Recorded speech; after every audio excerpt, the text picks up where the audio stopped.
కానీ బట్టల జత ఇవ్వడం అనేటటువంటిది ఇస్తారు. దానికి మధుపర్కాలని పేరు పెట్టారు. అంచులేని పంచె కట్టకూడదు కాబట్టి అంచున్న పంచెలే ఇస్తారు ఎప్పుడు. ఒక్క ధావళి అయితేనే అంచులేనిది కట్టచ్చు, ఇంకా దేనికి అలా అధికారం లేదు. కాబట్టి ఇప్పుడు ఈ కన్యాదానం అయిపోయిన తర్వాత ఇప్పుడు మాత్రమే ఆడపిల్ల వరుడి పక్కన కూర్చోవాలి. ఇప్పటి వరకు ఎప్పుడూ ఆడపిల్ల వరుడి పక్కన కూర్చోడానికి అధికారం లేదు. నువ్వు అడిగావా? ధర్మేచ అర్థేచ కామేచ అని నాతిచరామి అని చెప్పాడా? సభ అంగీకరించిందా? ఎలా కూర్చోపెడతావు నీ కూతుర్ని పక్కన? అలా కాని కూర్చోపెడితే పెళ్లికి ముందే, సుముహూర్తానికి ముందే దేవతలందరినీ అవమానించినట్టే. అంటే నువ్వు ఇంతకు ముందే మీరు వేసే అక్షతలు ఏమిటి, మీ మంత్రం ఏమిటి, మీ బతుకెంత, మీరెంత, నాకు ఊళ్ళో వాళ్ళు ఉన్నారు చాలని. వీడు బూట్లు వేసుకు కూర్చుంటాడు, వాళ్ళు బూట్లు వేసుకుని అక్షతలు వేస్తారు. ఇవన్నీ అయిపోయాక పెళ్లి. ఇంకా వాళ్ళని మళ్ళీ వేరువేరుగా పెట్టి మధ్యలో శచీదేవిని పెట్టి ఎందుకు పూజ చేస్తున్నట్టు నువ్వు? అంటే భ్రష్టం అయిపోయిందనమాట పెళ్లి. అందుకే భోజనాలు ఎప్పుడు పెట్టాలి అంటే కన్యాదానం అవ్వకుండా భోజనం పెట్టకూడదు. దేనికి పెట్టావు భోజనం? అలా పెట్టేయాలంటే అందరూ రావాలంటే ఆషాఢ మాసంలోనో భోజనాలు పెట్టేస్తే సరి. మా అమ్మాయి పెళ్లి మాఘమాసంలో చేస్తానండి, ఇప్పుడు భోజనాలు చేసేయండి. ఇప్పుడు భోజనాలు చేసేస్తారు, అప్పుడు వచ్చి అక్షతలు వేసి వెళ్ళిపోండి, సరిపోతుంది కదా. అలా చేయడానికి, పెళ్లికి ముందు భోజనాలు పెట్టడానికి ఏమిటి తేడా నాకు చెప్పండి. సమయం అన్నప్పుడు సమయమే. ఎలా కూర్చోబెడుతున్నారు? మహారాజా కుర్చీలు వేసేసి వాళ్ళిద్దరినీ పక్క పక్కన కూర్చోబెట్టడమా? వాళ్ళిద్దరూ మాట్లాడటమా? వీడియోలు తీసేయడమా? నువ్వు వాళ్ళకి ఆశీర్వచనాలు చేసేయడమా? వీళ్ళందరూ ఏమని నన్ను పిలిచి ఆశీర్వచనం చేయండి అన్నారు అనుకోండి, వాళ్ళ దగ్గరికి వెళ్ళి పుత్రపౌత్రాభివృద్ధి రస్తు అని నేను ఏమని చేయనండి ఆశీర్వచనం. వాళ్ళిద్దరికీ పుత్రులు కలగాలి అని నేను ఆశీర్వచనం చేశాను అనుకోండి, వెంటనే నాకు మహాపాపం సంక్రమిస్తుంది. ఎందుకని? వాళ్ళిద్దరు దంపతులు కారు. ఎవరు చెప్పారు దంపతులని? కన్యాదానం చేయలేదు, జీలకర్ర బెల్లం పెట్టుకొని వాళ్ళిద్దరికీ కొడుకు కలగాలి అని నేను చెప్తే మీ మధ్య వ్యభిచారము జరుగుగాక అని నేను ఆశీర్వచనం చేసినట్టు. అప్పుడు నీ చేసిన గాయత్రి ఏమైపోతుంది?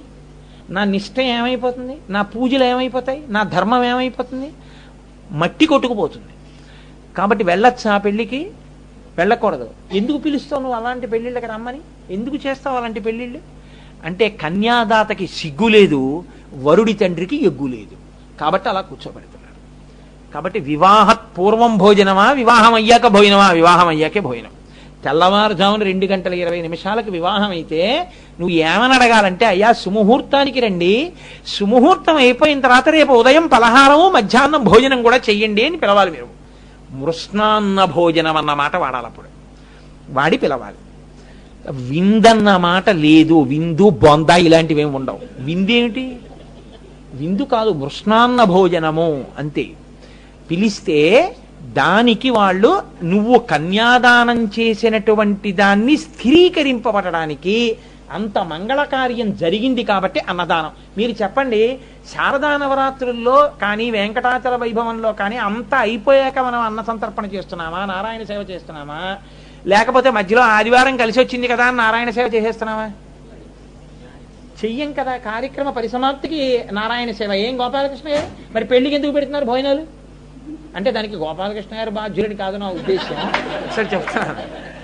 అంటే మనం ఇంగిత జ్ఞానం మరిచిపోయాం. ఎవడో ఒకడు చేశాడు తప్పు, అంతే, దాన్ని పట్టుకు తిరుగుతున్నాం. ఇక నురగలు కొట్టుకోవడం ఏమిటి? ఇవన్నీ ఎక్కడి నుంచి వచ్చాయో నాకు అర్థం కాదు. పరమ దోషభూయిష్టమైన విషయాలు. అది వెళ్ళి తెర మీద పడింది అనుకోండి, వెళ్ళి మంగళసూత్రాల మీద పడింది అనుకోండి, ఏమైపోతుంది వాళ్ళ జీవితం? నువ్వెవడివి దాంతో చెలగాటమాడడానికి? నీకున్న అధికారం ఏంటి? నేనైతే చెప్తున్నాను, క్షమించండి, అలా నురగా గిరగా కనపడితే ఎవడైనా కావచ్చు కాక మెడబట్టి తోసేస్తా పెళ్లిలో. ఎవడరా నువ్వు, నీకు వైదిక నిష్ట లేదని? ఏమైనా కావచ్చు కాక నేను అంగీకరించను. ఒక్క నాటికి ఒప్పుకోను. నాకు ఎంత తెలుసున్న వాళ్ళతో సంబంధమైనా నేను మళ్ళీ చెప్తాను ఈ విషయం, నిశ్చితార్థం ముందు ఇవేవి జరగకపోతేనే అని. నురగ వెయ్యడానికి వీల్లేదు. బ్రహ్మహత్యాపాతకంలో 4వ ఉంటుంది. ఎలా వేసేస్తావు తీసుకొచ్చి? పిల్ల జీవితం ఏమైపోతుంది రేపొద్దున్న? ఎందుకు వచ్చిన అల్లరి నీకు? నురగ చల్లకపోతే పెళ్ళి అవుదని ఎక్కడన్నా ఉందా వేదంలో? ఎందుకు చల్లుతున్నావు నురగ? నేను మొన్న ఒక పెళ్లికి వెళ్ళాను. పెళ్లికి వెడితే భీమవరంలో మా మోహన్ రావు గారి కారులోనే వెళ్ళా. వెడితే సాక్షాత్ ఆడబడుచు ఆ షూ పట్టుకుని నించుంది. నాకు భయం వేసి చూడలేక నేను లేచి బయటికి వెళ్ళిపోయాను. అందరూ అక్కడ ఉన్నవాళ్ళు కొంతమంది వచ్చి అదేంటండి ఇక్కడికి వచ్చేసారేంటి లేచి అన్నారు. చాలా ఒక్కపోతగా ఉందండి, కాసేపు ఇక్కడ నించుందామని వచ్చానన్న. అది అయిపోయిన తర్వాత లోపలికి నాకు నిజంగా ఎంత బాధ వేసిందో. అమ్మా సర్వమంగళాదేవతవి, ఎన్ని ఉపన్యాసాల్లో చెప్పానోనమ్మా నీ గొప్పతనం, ఎన్నిసార్లు సౌందర్యలహరిలో చెప్పానోనమ్మా. పెళ్లికి వచ్చినందుకు ఇలాంటివి చూడవలసి వస్తుందమ్మా, నన్ను మన్నించు తల్లి అని చెప్పి లేచి నేను బాల్కనీలోకి వెళ్ళిపోయాను.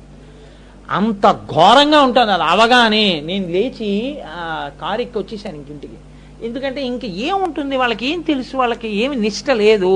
ఎందుకు చేస్తారంటే ఏదో తంతు చెయ్యాలి కాబట్టి చేస్తారు. అక్కర్లేనివన్నీ చదువుతారు, ఒక వివాహం గురించి తెలుసుకోరు, ఓ చదువుకోరు. జీవితంలో చేసేది ఒక్కసారి కన్యాదానం, దాన్ని శ్రద్ధగా చెయ్యరు, దాని మీద ఆదరణ లేదు. మంత్రం అక్కర్లేకుండా చేస్తాడా, మంత్రం పెడతాడు, మంత్రం చెప్తే దేవతలు వస్తారు, దేవతలను పిలిచి అవమానం చేస్తాడు. ఎక్కడి నుంచి వస్తుంది అభ్యున్నతి రమ్మంటే? అన్నీ తప్పులే పెళ్లిళ్లలో. నేను మన్నింపబడదనుగాక. మీరు అటువంటి వారు కాదు. మీరు అటువంటి వారైతే 2 రోజులు పెట్టినా వచ్చి వింటున్నారంటే మీకు ఎంత ఆర్తి ఉందో నాకు తెలుసు. నేను 2-3 విషయాలు చెప్తే జంటల్ని పిలిచి కూర్చోబెట్టి మీ జీవితాలు బాగుండాలంటే కొన్ని చేస్తారా? చేస్తామండి తప్పకుండా అన్నారట మోహన్ రావు గారితో. ఆయన వాళ్లతో చేయించి మాకు ఇంకా నేర్పండి కోటేశ్వరారు, నేను ఇంకా అలా చెప్తానన్నారు. నేను ఆయన ఆర్తి చూసి